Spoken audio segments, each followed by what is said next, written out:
everybody. Welcome back to Reclaim You. Today, Ashley is back to talk more about the college experience and today more about how to find support in college or maybe the right support for you, depending on what you're going through. So welcome back, Ashley. You're welcome. Glad you're here to chat about this. I know that last time we talked about transitions to college and how hard the transition can be. And I think that this is a great topic to just support people in finding different resources that maybe they don't even know are available as they, maybe hit some, potholes in is that the right metaphor? I don't know. A pothole? What else is there? I have no idea. Okay. Anyway, so support in college. Why don't we start with, support that's available to people just generally for like general mental health stuff, or maybe even starting with like, what is some general mental health stuff that people might be experiencing, just kind of piggybacking off of our last episode together. I think obviously with college, that transition comes a lot of change. And for people, it might be the first time they are experiencing a change in their mental health. And they might be unaware of like what even is available or what was available before college. So college obviously has a bunch of great resources that are usually free and like included in tuition. But aside from that, I think a big one is like the suicide hotline in general and that 988 number. I think a lot of people aren't aware of just how easy it is. Like you don't even have to pick up the phone. You can text message it, or I think on the website, there's like a chat feature. That website also has a lot of great like blogs and information. Just even if you don't want to physically talk to someone else, there's a lot of information out there just to read and feel supported in that maybe someone else is having a similar experience and just feeling a little less alone. So the suicide hotline, can you share again what that number is? It is 988. Okay, and you text it. Yeah, okay. Text, call. And get connected to support if you're having thoughts of self-harm or suicidality, any of that kind of stuff. Okay. And then you mentioned the website. What is that website? It is 988lifeline.org. So on there is the chat feature. And then along with it, there's a bunch of little tabs that you can search through, a ton of information. Okay. So what are maybe some, just a brief overview of some, symptoms or experiences that people may want to use the hotline or the website? Yeah, I think any changes in how you're feeling and feeling down, feeling alone, especially, it can be really easy to compare to everyone else who maybe isn't talking about what they're experiencing and maybe feeling a little bit more sad or homesick or whatever it is, and wanting that extra support that maybe it's uncomfortable to talk to your friends or someone else about. So having like a mental health professional to talk through those things. And I know that the folks on the crisis lines, they're trained to handle crisis situations and situations that people are just feeling like, I don't know what's going on. Can you point me in the right direction to get some extra support? So they certainly can be a really solid resource, whether you're in crisis or whether you feel like you're moving towards crisis or you're just like, WTF is happening. Yeah. So that's super helpful. What about on campus? What are some on campus common resources for people just to be aware of? Yeah, I think most college campuses have at least a counseling center, wellness center, whether they're connected or not. Looking into that, there's usually some information on the website, but even going there, I don't want to say all colleges, but most will have like drop-in hours where you can go and see a counselor, or you can maybe set up like regular appointments. I know the struggle sometimes with that is that they are super limited just because the stigma is becoming lessened around mental health. So more people are feeling a lot more comfortable reaching out and actually using these services, which is great. But however, then it's kind of like figuring out how to give these services to everyone. So that can be a great place to at least start. Maybe it's your first time in therapy and you're not sure what it is, going there for a few sessions and having that support like week to week while you're on campus.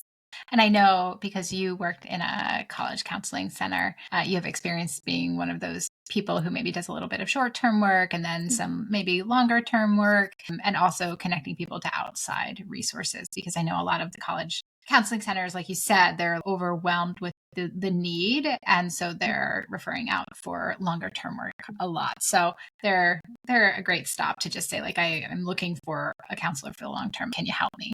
And most counseling centers will be happy to do that. But also, in your experience, what about groups and support groups and workshops and educational stuff? What's out there? Yeah, I think usually the wellness center, counseling center, whatever it is promoting a lot of activities, events, whether that's, like stop by and see the therapy dog or these little events on campus. And then there's also a lot more like structured groups oftentimes.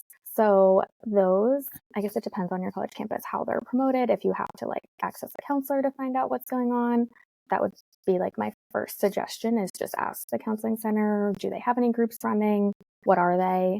And I mean, it's very dependent on the college, but they can have pretty like general mental health ones, or maybe a little bit more specific of like a breakup group, or I don't know what exactly someone is going through, maybe a specific major and like the struggles that they are experiencing. So whether you're in a general one or a specific one, it can be really helpful just to connect again with other people and feel less alone, share those common experiences, maybe even like get some tips on how to handle the stress that's coming along with college or whatever that specific group is about. So that can be really helpful to just, again, feel less alone and have maybe weekly, bi-weekly, something to look forward to and know that that's there for you. I know I just got an email from Cedar Crest, which is a college in the Lehigh Valley, about like a workshop that our practice could maybe help run on campus. So I think that people are doing really cool things to get different layers of support available to their people. And then, I think a really important level of support for people is academically, when either you're like getting really overwhelmed with maybe the amount of work, the type of work, classes, class load, all of that kind of stuff. Finding academic support feels so important in college, and not just like putting your head down and trying to barrel through. So what are some things that are available for folks academically on campus? Yeah.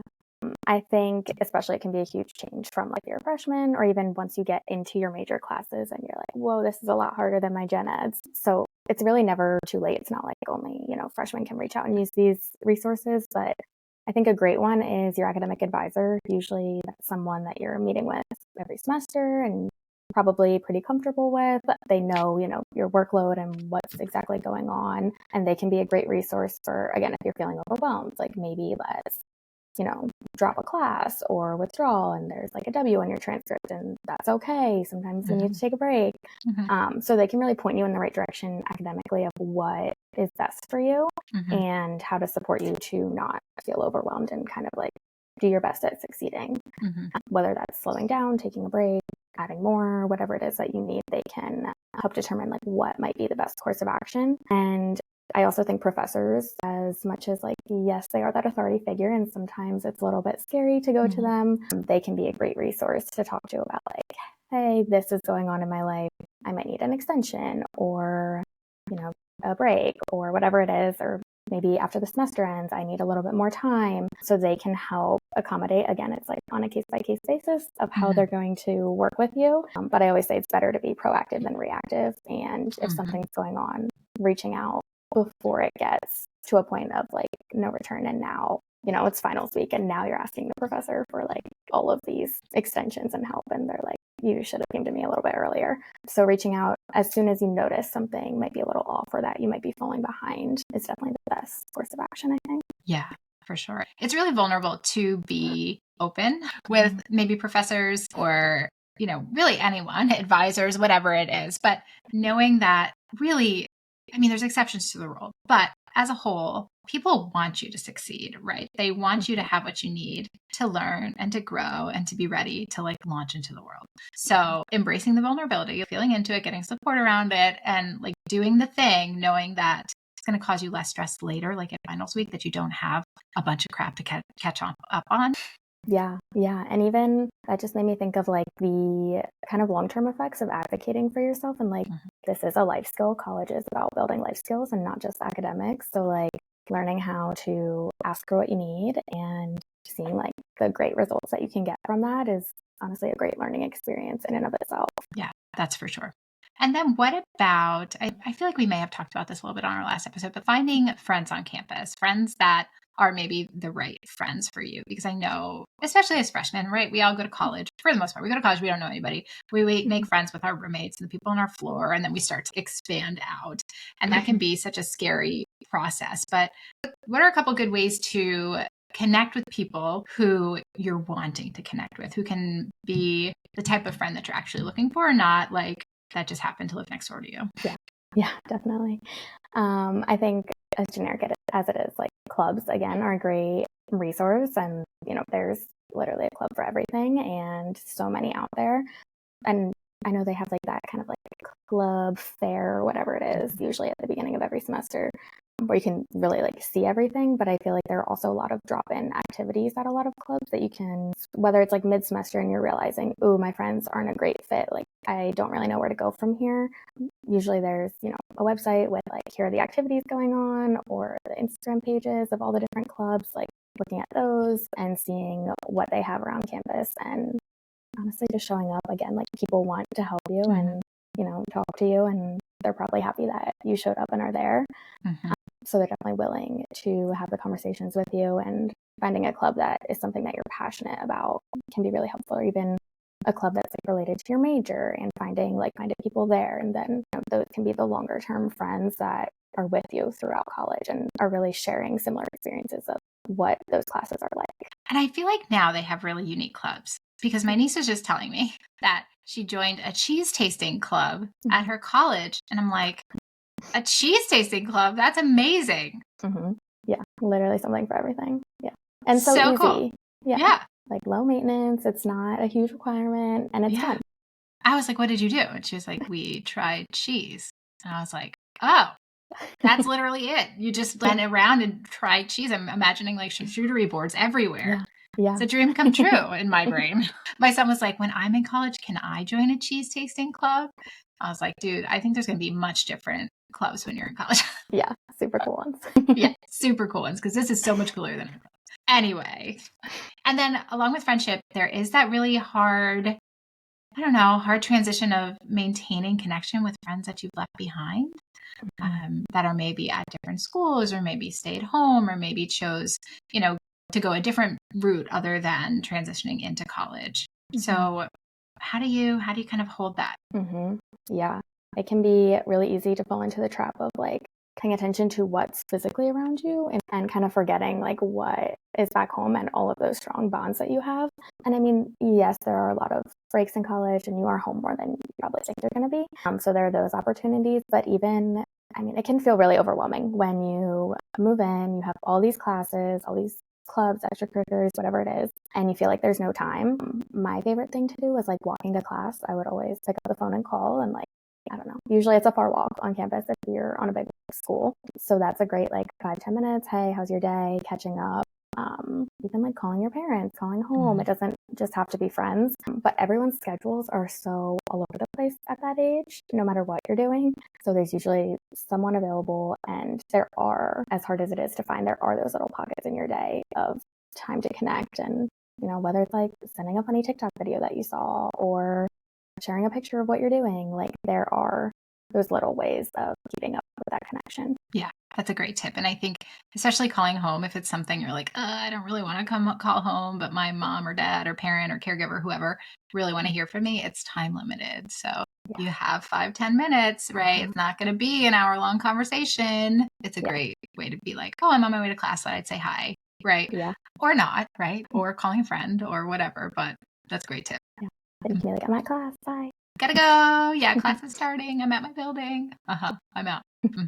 Yeah. And I know for some people, going to school is like a breath of fresh air, because maybe they didn't have great connections at home, or maybe their family relationships are really strained or pretty dysfunctional, and going to college or going away feels like a clean break, and you can kind of start over and establish relationships that you really want to establish. And so that's where it feels super important to find like-minded folks to spend your time with, and to not force yourself to be maybe somebody that you aren't, or that you've been trying to like live into the mold of. It can be a really wonderful opportunity to kind of like come home to yourself and what you desire in relationships. Absolutely. Yeah. And then, so I think I said this on the last podcast. Facebook came out when I was a freshman in college. So it was only available to college students at the time. And we were all like, whoa, what is this? I remember sitting, it was after holiday break, and we came back and we're all like, what is this thing, And so social media has changed significantly since then. So what is the culture like of social media on college campuses right now? Yeah. Oh, I feel like it's everything. Like it's where you get basically all of your information. I mean, people don't even have like cable TV anymore. Like everything is streaming online, TikToks, like very short videos, Instagram Reels, whatever it is. So I feel like there's just a lot of usage, and it can be, again, like you're in this kind of bubble with everyone who's also doing the same thing and on this all the time. So as hard as it can be to break away from it, like limiting your use can be a great idea. And again, like that will free up a lot of time that you didn't even realize that you had. So like, yes, there are some cons, and also going back to like how to find clubs and how to find information about activities going on and things going on campus. Like it's also a great resource where those like Instagram accounts of like the wellness center or this club that you're interested in, like usually they're posting every single thing that they're doing, or like clicking on their story, seeing what they have for the day. Like if you're going to be on it, there's also some ways to use it to your advantage. Yeah. And not just get sucked into the trap of influencers and comparisons and maybe like little pockets of jealousy here and there of who's hanging out with who and where I'm feeling left out or left behind. It can all just be a massive trap for exacerbating mental health issues. Yeah. Yeah. And then there are mental health apps that can be supportive. Yeah, I feel like I was actually looking at the App Store today because I was like, which ones do I usually recommend and like? And even I think it was like the third option down was like mental health apps as like the top categories. So there are definitely a bunch out there, and I would say like try them all out. Like it's not a one size fits all of what you like and what works for you, but it's a great resource. Even like on college campuses, everyone's walking around with like their AirPods in or their headphones in. So there are like guided meditations on there, and like there's great ones for test anxiety. If you're on your way to take a test, like what to listen to kind of pump you up. So not that you need to be like, doing a 10-page journal prompt every day, but there are like these quick little ways to also help your mental health while you're on your phone. Yeah. Yeah. And along with that, I think podcasts too. Podcasts are a really wonderful way to stay in the know and also listen to things that maybe challenge you and you learn about and that support your mental health. And just feels important, as usual, to talk about eating disorder support and how to access support if you're struggling with an eating disorder, especially if you were maybe working with a team before college and coming into college. I know we talked about it before, but how to talk about it with friends, how clubs can support you in your recovery, what some like online resources are, things like that. Yeah, definitely. If you're working with a team at home, I would say as long as like they're able to continue in your state, continuing with them is probably the top course of action to do because they know you, they know your needs, they can help you with this transition. It's not, again, another transition you're adding on. So if you can continue with like telehealth visits or whatever it is, that's a great one. If not, and you're trying to look for a new therapist, dietitian, psychiatrist, again, like college campuses have those resources. And if they don't, they can direct you where to go. So again, going to the wellness counseling center or whatever it is and asking if they know anyone or if they have any resources that they usually give out. That can be a great way to continue in your recovery. And then I would say with friends, because again, there's the two-sided, like your friends from home that you're still continuing those relationships with that might know how to support you. And then these new friends that you're creating and new friendships that you're making that can be a little bit hard to talk to them about it. And again, like, yes, that stigma of mental health in general is kind of dissolving. It's still there and it's still big. And there's still the stigma around eating disorders and what they look like. And it can be awkward and intimidating to bring those conversations up. However, again, it's like talking to your professor. Like, yeah, it's scary, but also the benefits of it are so great that usually afterwards people are wanting to help you and, asking what they can do to support you. So I think it's great to just bring it up as best as you can and as comfortable as you are with these people. Maybe talking about like, these are some things that I might need from you. When we're at the dining hall, can we just like not talk about what's on our plates or not talk about XYZ, whatever it is. Even if you don't want to directly have that conversation, like kind of talking around it of just like if they talk about that, changing the subject or getting up and filling up your water. Like there are ways that aren't so direct if that's not really your style and your vibe. Yeah. There are ways that you can support yourself in those conversations too. Yeah. Yeah. And then hopefully being able to at some point draw those boundaries around what you are able to talk about, what you're able to hear, what you'd rather talk about instead. Especially in the beginning when you're making new friends, it can be so hard because you don't feel safe with them because you don't know them, right? So establishing safety first, however you can, and then over time, hopefully like drawing some lines in the sand about like, I'm thinking about what must be a minefield still getting changed to like go out with groups of people and comparisons and the outfits. And yeah, it feels like a hot spot and a hard place to say, I'm just not into making negative comments about bodies. You know, can we just not do that? It feels really difficult, but it's also really impactful when you don't have to worry about people shaming themselves because of their bodies. Yeah. And then what about clubs? How do you feel like they can support you in recovery? Yeah. I think, again, finding those ones that seem like a good match, finding something that you like and you enjoy, and trying out all the different ones that fit. So like, say you go to a meeting and you really hate it, you don't have to go to the next one. You don't have to go back. Yeah, there's no obligation. So it can be exhausting, you know, it's like finding a therapist, like finding a good fit, but finding a good fit for a club, again, like the benefit is so great when you find something that really clicks and something that works. Even like I'm thinking of that like cheese tasting club would be like a great, you know, challenge in recovery, and maybe trying new foods, and you're trying it. So if you don't like it, you don't like it, and that's that. And you don't go again. Yeah. Or you go when you feel like you're ready to go. Yeah, that's totally fine. Yeah. I'm also thinking about how clubs can help you reclaim parts of your identity, right? Like if you've had an eating disorder for a long time or even a little bit of time, it can be hard to see past the identity of having an eating disorder or the struggles because they are so deep and they are so real. Clubs that tap into other interests and tap into other values, I think they can help you remember that there's multiple parts of you outside of the eating disorder, and can you still experience like fun and, you know, joy and all of those things while also holding the fact that you are deeply struggling with your eating disorder. It feels difficult to hold both, but it's certainly possible. And I think it can help move people along in recovery, remembering and being reminded that there is so much more to them and there is so much more to life as well. Yeah. Yeah. Anything else? I feel like that's mostly everything. But again, just like as negative as social media is, like the internet and social media is a great resource. It is. So, you know, going on your college website and seeing what's out there, or going on like these general mental health websites and seeing what's available and what you feel connected to is a great option. Yeah, using it for good and trying to curate your algorithm. It's really hard to do, though. I got to tell you, I try to reset my algorithm all the time. I think I talk about this on every podcast, but social media is like the bane of my existence.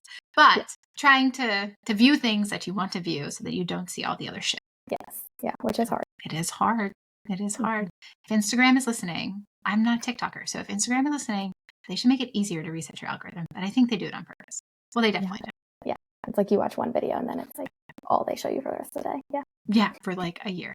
Well, thank you so much for this. I think this is going to be super helpful for folks as they're, you know, navigating what it's like to be in college, or when they hit kind of snags in their experience in college. So yeah, thank you so much. Thank you. All right, everybody. We will be back next week for another episode. And until then, take good care.